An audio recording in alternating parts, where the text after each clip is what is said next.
एक बाबा जिसके भक्त हिंदुस्तान में ही नहीं बल्कि 7 समंदर पार अमेरिका में भी हैं। उनके भक्तों में शुमार है दुनिया की वो शख्सियतें जो एप्पल और फेसबुक जैसी कंपनियों के मालिक हैं। This is Christopher Carter's Wisdom 2.0 Business People Stage submission, What Steve Jobs Learned from Paramahansa Yogananda.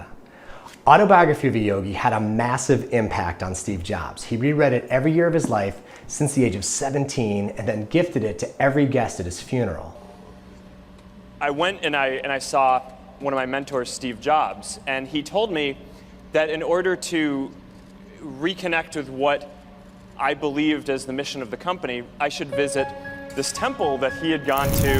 दोस्तों, ये है परमहंस योगानंद और नीम करोली बाबा, भारत के दो ऐसे अंतर्राष्ट्रीय महान संत जिनके दिशा निर्देश के बिना स्टीव जॉब्स कभी भी एप्पल कंपनी बना नहीं पाते और हम आईफोन जैसे शानदार मोबाइल का इस्तेमाल कर ही नहीं पाते। भारत के इन दो महान संतों के ज्ञान के कारण ही स्टीव जॉब्स अपने बुरे दिनों से बाहर आ पाए थे और स्टीव जॉब्स इन महान संतों के ज्ञान से कितने ज्यादा प्रभावित थे, इस बात का सबूत हमें नीम करोली बाबा और स्टीव जॉब्स की विकिपीडिया वेबसाइट पर भी मिलता है, जहां पर साफ साफ लिखा हुआ है कि सन 1974 में स्टीव जॉब्स ने अपने दोस्त डैन कोटकी, जो एप्पल कंपनी के पहले कर्मचारी भी थे, इनके साथ इन्होंने भारत की यात्रा की थी और इस यात्रा में इनका मकसद था सनातन धर्म की स्टडी करना और अपने गुरु नीम करोली बाबा से आध्यात्मिक ज्ञान लेकर अपने जीवन में उतारना, जिससे वे अपने बुरे दिनों से बाहर आ पाए, क्योंकि ये वो टाइम था जब स्टीव जॉब्स को अपने ही द्वारा बनाई गई एप्पल कंपनी से निकाल दिया गया था। तो दोस्तों, आज की इस वीडियो में मैं आपको भारत के दो ऐसे महान संतों के बारे में बताऊंगा जो इंटरनेशनल लेवल पर काफी ज्यादा प्रसिद्ध थे, जिनके कारण स्टीव जॉब्स एप्पल कंपनी बनाने में सफल हुए थे। तो अगर आपने अभी तक इस चैनल को सब्सक्राइब नहीं किया है तो ऐसी ही यूनिक और इन्फॉर्मेटिव वीडियोस देखने के लिए चैनल को जरूर से जरूर सब्सक्राइब कर ले और ये वीडियो पसंद आए तो इस वीडियो को भी लाइक कर देना।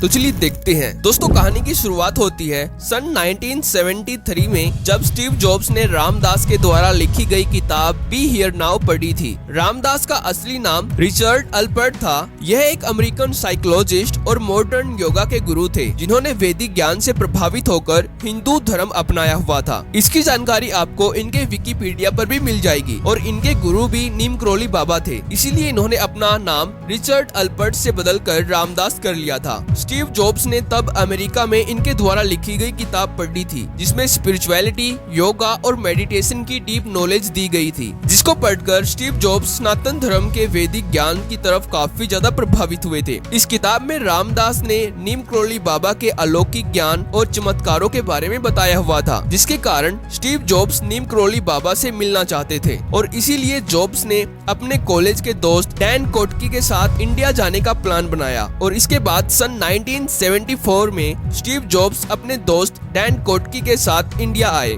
यहाँ पर इनका मकसद था सनातन धर्म के वैदिक ज्ञान के बारे में जानना और नीम करोली बाबा से मिलना। दोस्तों, ये वो समय था जब नीम करोली बाबा की सच्ची भविष्यवाणियां और इनके अलौकिक चमत्कार भारत के साथ साथ अमेरिका में भी काफी ज्यादा प्रसिद्ध थे। तब इस महान गुरु से मिलने के लिए वेस्टर्न कंट्रीज के सबसे फेमस लोग इनसे मिलने भारत आते थे और नीम करोली बाबा से जीवन में शांति और सफलता पाने का मूल मंत्र पूछते थे। एप्पल कंपनी की शुरुआत करने से पहले स्टीव जॉब्स भी अपनी लाइफ में बहुत सारे लगातार फेलियर से गुजर चुके थे और जब ये सन 1974 में उत्तराखंड के नैनीताल में नीम करोली बाबा से मिलने की आस में पहुँचे तो यहाँ पर इनको पता चला कि बाबा ने 11 सितंबर 1973 को ही अपना शरीर महासमाधि के रूप में छोड़ दिया था। ये बात सुनकर स्टीव जॉब्स शॉक्ड हो गए, क्योंकि वे स्पेशल अमेरिका से नीम करोली बाबा को मिलने की आस में आए थे, पर जॉब्स अपने दोस्त के साथ निराश होकर खाली हाथ वापस नहीं लौटना चाहते थे। इसलिए स्टीव जॉब्स ने बाबा के द्वारा लिखी गई किताबों और उनके वचनों को सुनने का फैसला किया। इसलिए स्टीव जॉब्स कई दिनों तक उत्तराखंड के नैनीताल में मौजूद नीम करोली बाबा के आश्रम में रहे और जीवन जीने का सच्चा ज्ञान और सफलता पाने का मूल मंत्र प्राप्त किया।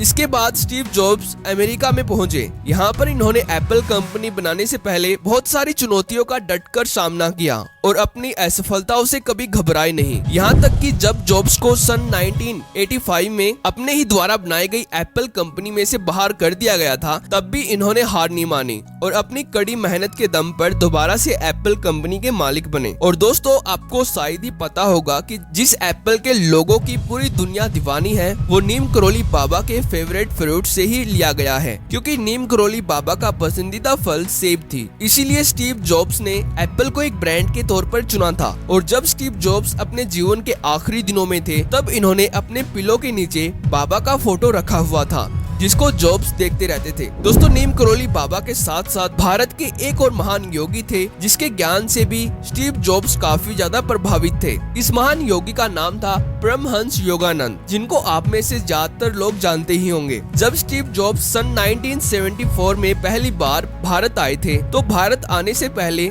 उन्होंने 2 किताब पढ़ी थी। पहली बी हियर नाउ जो रामदास के द्वारा लिखी गई थी और दूसरी ऑटोबायोग्राफी ऑफ ए योगी जो परमहंस योगानंद के द्वारा लिखी गई थी। इस किताब को परमहंस योगानंद ने सन 1946 में पब्लिश किया था, जिसको दुनिया के सबसे सफल इंसानों ने पढ़ा था। यानी कि दुनिया के कई प्रसिद्ध सफल लोगों ने अपनी सफलता का श्रेय इसी किताब को दिया था। और स्टीव जॉब्स ने भी ये साफ तौर पर कहा था कि ये बुक दुनिया के उस हर एक इंसान को पढ़नी चाहिए जो अपने जीवन में सफलता पाना चाहता है। यहाँ तक कि जब 5 अक्टूबर 2011 को स्टीव जॉब्स की मृत्यु हुई तब इनकी शोक सभा में आए हुए लोगों के लिए इनका आखिरी गिफ्ट भी यही किताब थी, यानी ऑटोग्राफी ऑफ ए योगी, जिसको ये दुनिया को एक उपहार के रूप में देना चाहते थे। दोस्तों, आपको भी ये बुक जरूर से जरूर पढ़नी चाहिए। इस बुक में महान योगी परमहंस योगानंद के जीवन के अमूल्य ज्ञान के बारे में बताया गया है, जिससे स्टीव जॉब्स भी काफी ज्यादा इंस्पायर्ड हुए थे। अगर आपको इस किताब की ऑडियो बुक सुननी है तो आपको इसका लिंक डिस्क्रिप्शन में मिल जाएगा, जहां पर जाके आप सुन सकते हो। तो यहाँ से हमें पता चलता है कि स्टीव जॉब्स सनातन धर्म के योगियों के ज्ञान से कितने ज्यादा इंस्पायर्ड थे, जिसके दम पर इन्होंने अपने जीवन में अपार सफलता प्राप्त की। तो दोस्तों, आज की इस वीडियो में इतना ही। अगर वीडियो अच्छी लगी तो वीडियो को लाइक जरूर करना और ऐसी ही यूनिक और इन्फॉर्मेटिव वीडियो देखने के लिए चैनल को जरूर से जरूर सब्सक्राइब कर लेना। तो थैंक्स फॉर वॉचिंग।